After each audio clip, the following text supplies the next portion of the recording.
এই মুহূর্তে যে যেখান থেকে আজকের ভিডিওটা দেখবেন, কোচে নিউটন ইউটিউব চ্যানেলের পক্ষ থেকে শুভেচ্ছা ও অভিনন্দন। একজন সফল চাষি ঝুপালো পদ্ধতিতে কিভাবে আম বাগানটা তৈরি করলো, বিস্তারিত এই সম্পর্কে জানবো তার কাছ থেকে।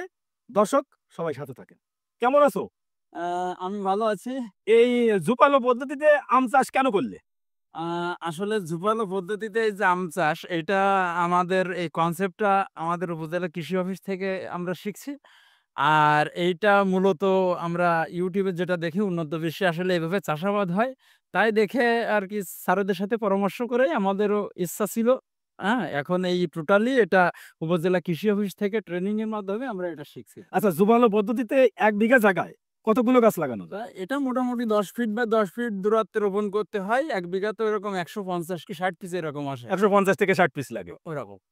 আর এই লাগানোর সময় একটা গাছ থেকে একটা গাছের দূরত্ব কত ফিট?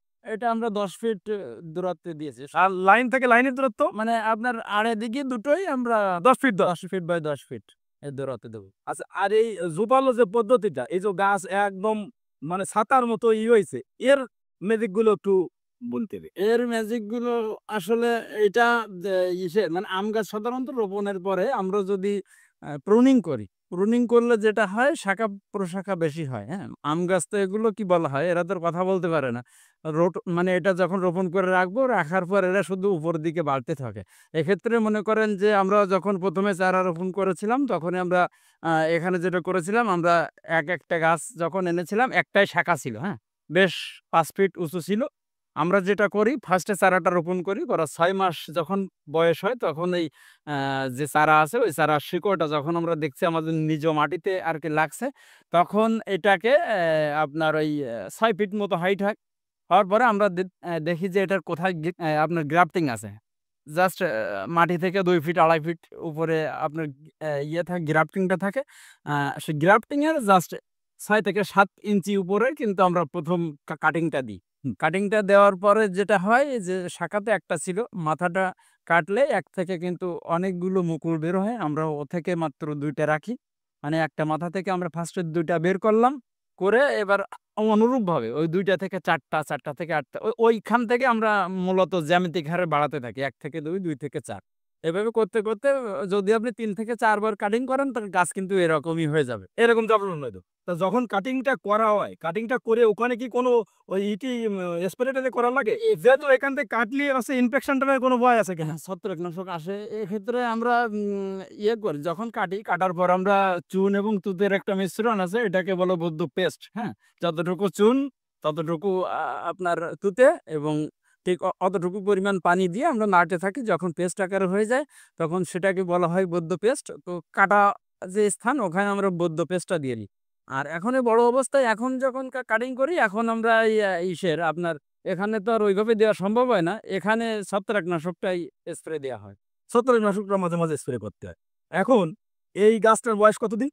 এটা ২ বছর বয়স আরকি। ২ বছর। এর আগে কি কোনো ফলন-টলন নেওয়া হইছে? গত বছর মুকুল আসছিল কিন্তু আমরা ফলনটা নিইনি জাস্ট গাছের শেপটা যাতে সুন্দর হয় এজন্য ওরা ভেঙে দিছিলাম।